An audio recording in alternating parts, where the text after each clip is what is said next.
4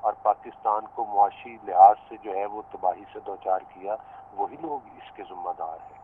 اور دوسری بات یہ ہے کہ جب ان لوگوں نے مینڈیٹ چرا کر اقتدار میں آئے تو آپ نے دیکھا کہ اقتدار میں آنے کے بعد ان لوگوں نے جو ہے وہ جس طرح سے پاکستان کی اکانومی کو تباہ کیا، جس ملک میں چینی سستی تھی، جس ملک میں GDP گروتھ ریٹ 6% پر تھا، جس ملک میں بجلی 6 روپے یونٹ ملتی تھی، جس ملک میں آٹا اور ادویات سستی ملتی تھی، یہ سارا کچھ کس کے دور میں ہوا؟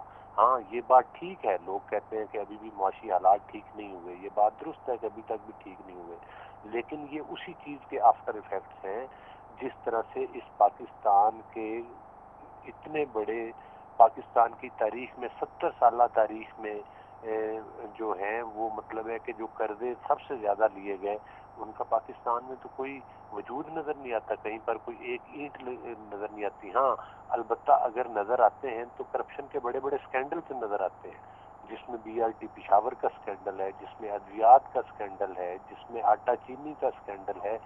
یہ لوگ تو پاکستان کو مدینہ کی ریاست بنانا چاہتے تھے، یہ لوگ تو دعوے کرتے تھے کہ بھائی ہم ہی ایماندار ہیں اور باقی سب چور ہیں۔ تو اب چوریوں کے چرچے سن لیں کہ کس کس سے توشہ خانہ کیا چیز ہے، فارن فنڈنگ کیس کیا چیز ہے۔ یہ وہ تمام یہ ان سوالوں کا جواب ہے جس نہج پر آج پاکستان پہنچا ہے۔ اس پاکستان کو جس کو سنبھالنے کے لیے ان کے 4 سال یہ کہتے تھے کافی نہیں ہے، آج 4 اور 8 مہینوں میں یہ کہتے ہیں کہ پاکستان کے حالات ٹھیک نہیں ہوں گے۔ ہاں پاکستان، ایک بات میں ضرور کروں گا آپ کے پروگرام کی وساطت سے کہ پاکستان قطعی طور پر انشاءاللہ تعالی ڈیفالٹ کی طرف نہیں جا رہا، پاکستان کے معاشی حالات بہتری کی طرف جائیں گے، لیکن ظاہر ہے جو کچھ کیا دھرا ہے اس کو ٹھیک کرنے کے لیے ایک وقت درکار ضرور ہے۔ لیکن افسوس یہ ہوتا آج بھی یہ لوگ جب کہتے ہیں پہلے پچھلے آرمی چیف کے ساتھ جو کیا، اب آنے والے آرمی چیف کو پکار رہے ہیں کہ بھائی آپ آئیں اور آپ مداخلت کریں، حالانکہ وہ تو اسٹیبلشمنٹ تو پہلے کہہ چکی ہے کہ ہم سیاست میں مداخلت نہیں کریں گے، کیونکہ خان صاحب کا صرف اور صرف جو بلیو ہے وہ ووٹ پر نہیں ہے، وہ تو کہتے ہیں کہ اسٹیبلشمنٹ ان کے ساتھ کھڑی ہو، ان کو دوبارہ سے چور دروازوں کے ذریعے اقتدار میں لائے، اور اس سلیکٹڈ حکومت کو ایک آئینی طریقے کے ساتھ ہٹایا گیا تھا۔ اب اس وقت جب ہم کہتے تھے اس وقت یہ الیکشن کی طرف کیوں نہیں جاتے تھے؟ کیا اس وقت مہنگائی نہیں تھی؟ کیا اس وقت انہوں نے کرپشن نہیں کی تھی؟ آج جب یہ صرف مرکز کی حد تک اقتدار سے الگ ہوئے تو دونوں صوبوں میں تو ان کی حکومتیں کبھی کہتے ہیں ملک میں سیاسی انتشار پھیلاتے ہیں، کبھی کہتے ہیں اسمبلیاں ڈیزالو کر دیں گے، کبھی کہتے ہیں استعفے دے دیں گے۔ جہاں سے استعفے دیے جب ان کا استعفیٰ منظور کیا جاتا ہے تو عدالتوں میں چلے جاتے ہیں کہ ہم نے تو استعفیٰ دیا نہیں تھا۔ اسمبلیاں توڑنے کی بات کی، وہ ایک سو کالڈ جو لانگ مارچ لے کر آئے تھے وہ مارچ اسلام آباد تک تو پہنچ نہیں سکا، راستے میں ہی کہیں میرا خیال ہے کہ وہ غائب ہو گیا۔ تو اس کے بعد کہہ کر گئے کہ ہم اسمبلیاں توڑ دیں گے۔ بھائی ہم کسی اسمبلی توڑنے والے نظام کا حصہ نہیں ہے، لیکن اگر آپ توڑ کر الیکشن کروانا چاہتے ہیں تو جی بسم اللہ آپ آئیں، اسمبلیاں توڑیں، کیوں نہیں توڑتے؟ آپ لوگ جو کہہ کر گئے تھے، ظاہر ہے ان کی اپنی صفوں کے اندر دراڑے ہیں، ان کے اپنے لوگ جو ہیں وہ اسمبلیوں سے استعفے نہیں دینا چاہتے، وہ نہیں چاہتے۔ وہ تو KP کی حکومت کے بھی منسٹر صاحب کا بیان آ گیا کہ بھائی ہمارے لوگ خود بھی نہیں چاہتے کہ ہم جو ہے وہ اسمبلیاں ڈیزالو کریں۔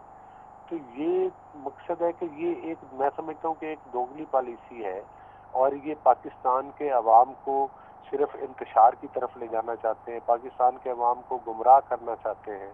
لہذا پاکستان کے حالات جس میچ پر انہوں نے پہنچائے ہیں ان کو ٹھیک کرنے ایک بڑا چیلنج ہے، اور اس کے لیے ضروری ہے کہ جو وفاقی حکومت ہے اور ایون باقی حکومتیں بھی ہم تو کہتے ہیں کہ اپنا اپنا وقت پورا کریں، پرفارم کریں۔ اور اب ان کو جلدی اسی لیے ہے، ان کو یہ خوف ہے کہ اب معاشی حالات بہتری کی طرف جائیں گے، تو ظاہر ہے یہ اس سے گھبرا کے کہتے ہیں کہ فوری طور پر الیکشن کروا دیے جائیں۔ اگر الیکشن کی اس وقت تو یہ EVM مشینیں لانے کی پلاننگ کر رہے تھے ووٹ چرانے کے لیے، اس وقت جب EVM مشینیں لا رہے تھے، آج ان سے یہ سوال پوچھیں کہ آنے والے الیکشن میں کیا EVM مشینیں لائی جائیں؟ پھر یہ کہیں گے کہ جب انہوں نے ہارنا ہے، جب ان کو شکست ہونی ہے، پھر انہوں نے کہنا کہ دھاندلی ہو گئی ہے۔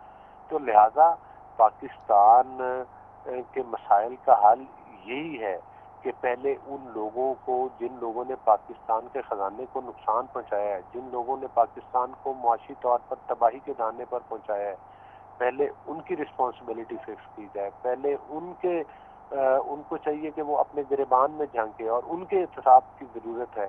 جو دوسری ہر پولیٹیکل پارٹی کو اور ہر پولیٹیکل لیڈر کو چور چور کہتے تھے، جب اپنی تلاشی لی گئی تو جیب میں سے چوریوں کا پیسہ بھی نکل رہا ہے، جیب میں سے ڈاکوں کا پیسہ بھی نکل رہا ہے۔ یہ تمام پاکستان کا وہ خزانہ ہے جو ان کی جیبوں میں چلا گیا، جس کی وجہ سے پاکستان کی ہمارے دور میں تو آپ پوری قوم کو پتہ ہے کہ پاکستان میں جو ہے دہشت گردی کا خاتمہ ہوا، پاکستان نے معاشی طور پر ترقی کی، پاکستان نے معاشی طور پر اس G D P growth rate جو تھا وہ 6% پر چلا گیا تھا، لوگوں کو چینی اور آٹا اور دالیں اور تمام ضرورت کی اشیاء سستی ملتی تھی، بجلی سستے ریٹ پہ ملتی تھی، بجلی پیدا ٹھیک ہو کرنے گیا، کے کارخانے لگائے ٹھیک ہے، گئے، ٹھیک ہے انہوں نے کارخانوں امجد والے صاحب، ملک کو لنگر خانوں تک پہنچا دیا۔ اب یہ ہمیں کہتے ہیں ٹھیک کہ ہو، معیشت کیوں خراب ہے۔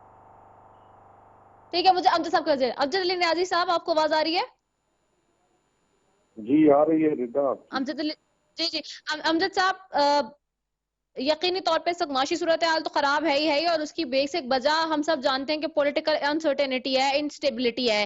خان صاحب کی زیر صدارت جو مشاورتی اجلاس ہوا ہے، اس میں انہوں نے کہا پہلے مرحلے میں پنجاب اسمبلی توڑنے کا فیصلہ کر رہے ہیں، دوسرے مرحلے میں خیبر پختونخوا اسمبلی توڑی جائے گی، پھر پی ٹی آئی ارکان قومی اسمبلی ایوان میں دوبارہ پیش ہو کر استعفے دیں گے۔ اجلاس میں یہ فیصلہ ہوا ہے۔ سمجھ نہیں آ رہا ہے امجد صاحب کہ خان صاحب اگر فیصلے لے رہے ہیں تو اس کی ایگزیکیوشن کی طرف کیوں نہیں جا رہے ہیں؟ وہ ایسی کیا بات ہے، ایسی کیا چیز ہے؟ آپ کو تو بہت بہتر طریقے سے پتا ہوگا، آپ کے پاس ساری انسائٹس ہوتی ہیں، یہ وجہ کیا ہے جس کی وجہ سے ایگزیکیوشن امپلیمنٹیشن نہیں ہو رہی؟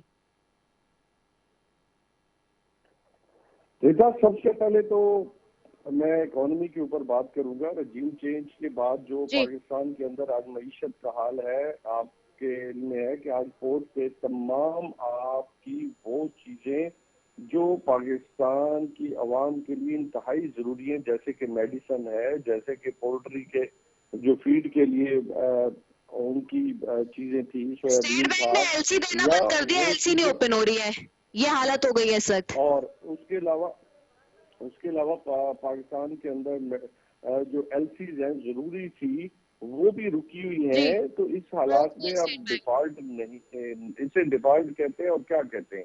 اور باقی ہمارے پاس جو جی پیسے ہیں وہ تو اس وقت جو 3 ارب، خود آپ نے بیانی میں کہہ چکے ہیں کہ 3 ارب ہمارا چائنیز کا ہے اور 3 ارب میرے خیال سعودیہ کا ہے، پھر پاکستان کے پیسے کدھر گئے؟ جی تو یہ حال اس وقت، ہم تو 22 ارب ڈالر چھوڑ کے گئے، تو یہ حساب تو ہونا چاہیے اس امپورٹڈ گورنمنٹ سے۔ دوسرا، اور یہ اب کبوتر کی طرح آنکھیں بند کر لیں یا ہمیں پاکستان کے عوام کو بیوقوف بنانے کے چکر میں ہے، لیکن اب پاکستان کی عوام جو ہے وہ بہت آگے جا چکی ہے، ان کو علم ہی نہیں ہے۔ اب بچے کو وہ، آپ اگر عوام میں جائیں نا، ایک ریڈی والا بھی آپ کو خارجہ پالیسی کے اوپر بتائے گا کہ عمران خان کی کیا خارجہ پالیسی تھی اور ان کی کیا ہے۔ ان کو یہ بھی پتا ہے کہ یہ صرف اور صرف اپنے پیسے اور چمڑی بچانے کے چکر میں آئے ہیں، باقی ان کو پاکستان کی معیشت کے ساتھ اور پاکستان کے ساتھ ان کو کوئی لینا دینا نہیں ہے۔ دوسرا، آپ کا یہ کہنا کہ عمران خان ساری چیزیں سمجھ رہے ہیں، بالکل سمجھ رہے ہیں، اسی لیے اناؤنس ایک کر رہا ہم ہے، نے میں یہ کہہ رہی ہوں پھر صرف ان کو موقع اناؤنسمنٹس پر ہے دیا۔ اس وقت تک، ایگزیکیوشن پہ کیوں نہیں میری ہے بات امجد سن لیں صاحب؟ نا، ایگزیکیوشن پہ کیوں نہیں ہے؟ میں بتاتا ہوں نا، دیکھیں 26 ہاں نومبر کا ہم نے اسلام آباد میں راولپنڈی میں کٹ کیا، لاکھوں لوگ آپ نے دیکھے وہاں پہ آئے، اس میں کوئی ڈاؤٹ بھی نہیں ہے۔ ہم نے پھر بھی پاکستان کی مفاد میں بات کی کہ ہم اگر چاہیں تو اگر اسلام آباد کی طرف مارچ کرتے ہیں تو ہمیں روکنے والا کوئی بھی نہ، کوئی بھی، اس تعداد کو کون روک سکتا تھا؟ لیکن ہم نے کہا نہیں، ہم انتشار کی سیاست کبھی بھی نہیں چاہتے، ہم ایک پرامن پروٹیسٹ کرنے آئے ہیں، کرتے رہیں گے۔ ہم نے ایک فیصلہ کیا کہ ہم پنجاب کی اور کے پی کی اسمبلی کو ڈیزالو کر کے جو ہے نئے الیکشن کی طرف جائیں گے۔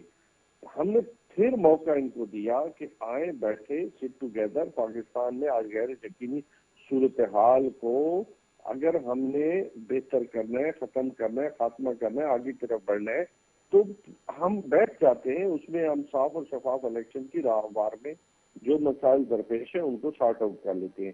لیکن انہوں نے کہا جی یہ تو پتہ نہیں کیا کرنے چاہ رہے ہیں، کرنے جاتے بھی ہیں، نہیں بھی جاتے، کبھی